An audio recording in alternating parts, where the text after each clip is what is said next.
Sana maging aral ito sa mga lalaking may hilig. Yung fuckboy, mahilig sa babae, nananakit ng damdamin ng babae, naglalaro ng puso. Dati kasi akong ganyan. Marami akong nasakta ng mga babae. Marami akong pinaglaruan. Marami akong tinikman. Pero dahil po sa isang karanasan, nagbago po ang buhay ko.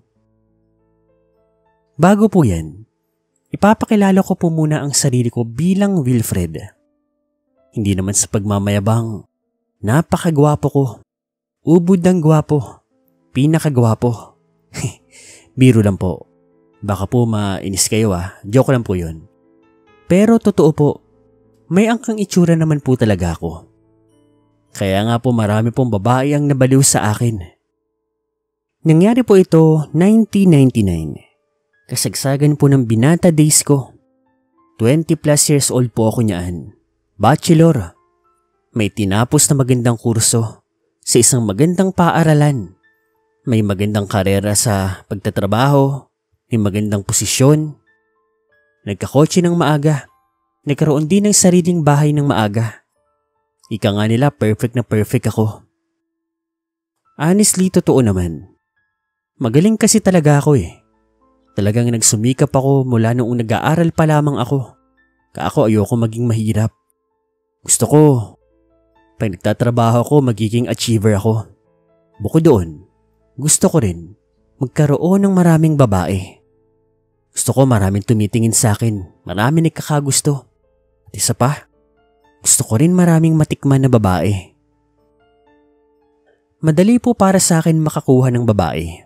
Pupunta ka lang ng bar, malls, public places, tapos didiskartehan ko na.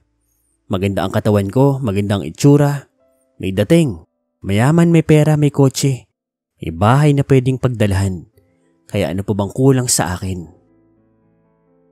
Hanggang isang araw po, nasa bar po ako nito, nagiinom. Chill-chill lang ba?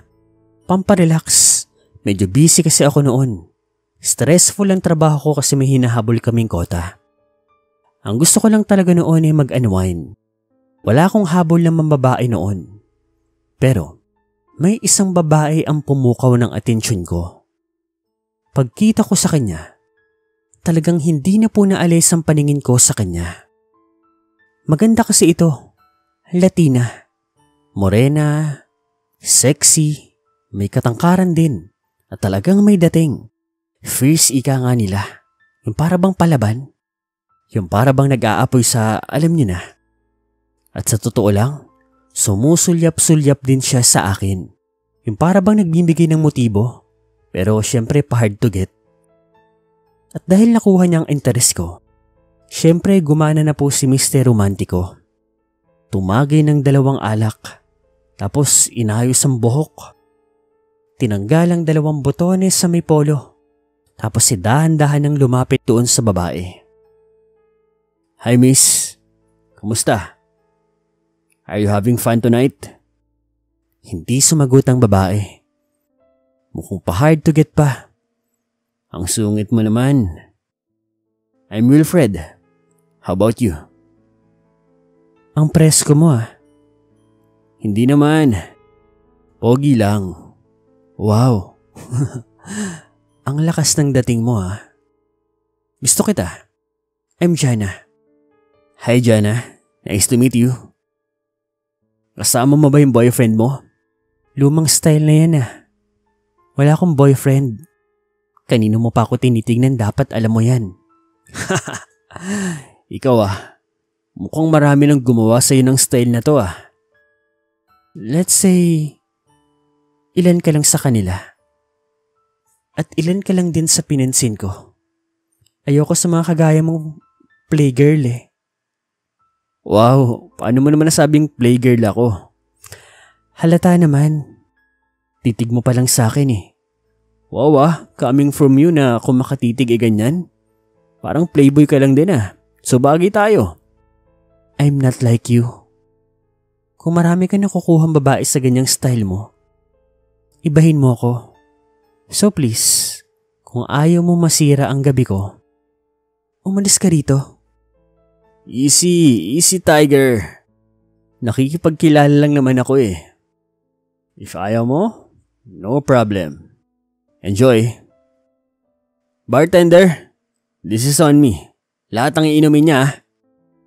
Hindi na po nakapagsalita pa si Jana noon kasi tinadikuran ko na siya.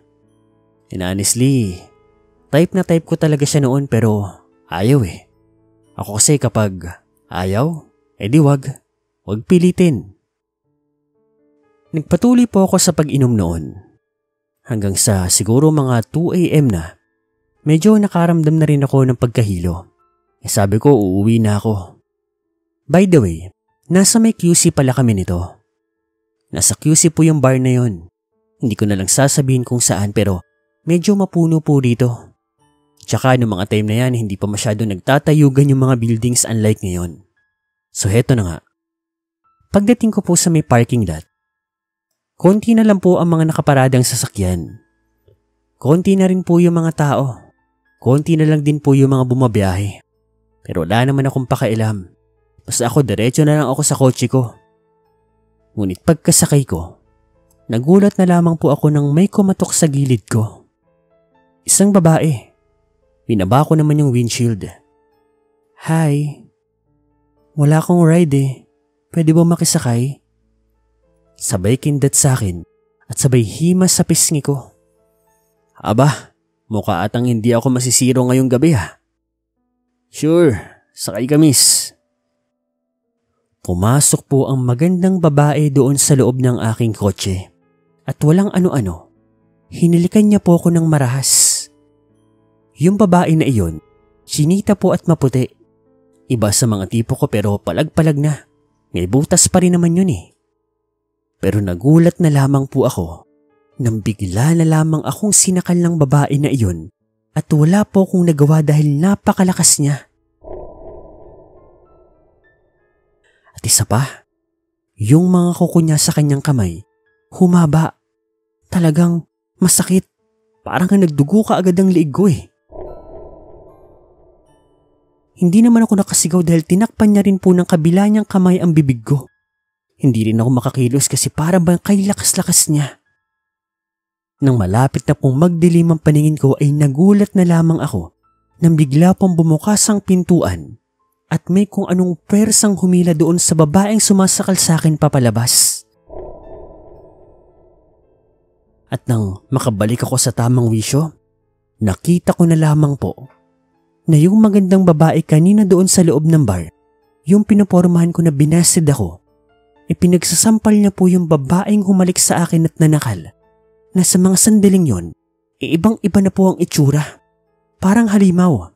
Walang kalaban-laban yung babaeng halimaw doon sa magandang babaeng type ko. Hanggang sa maya-maya, nagbalik ito sa magandang itsura.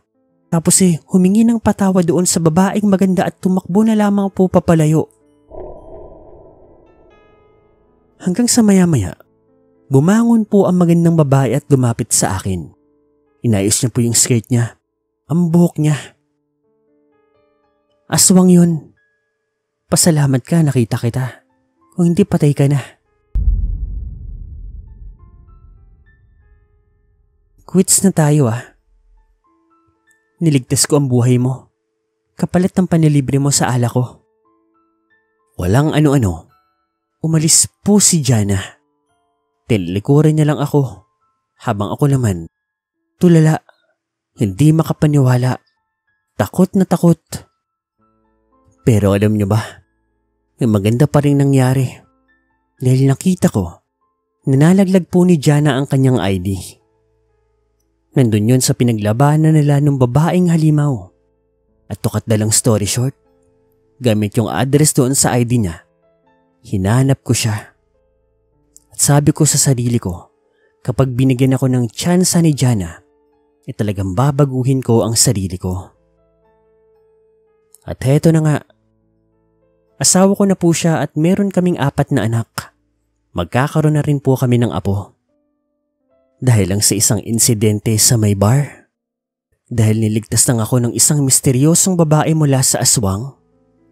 Hayun, ang gwapong lalaki, naging matino. Salamat na lang talaga doon sa aswang na yon.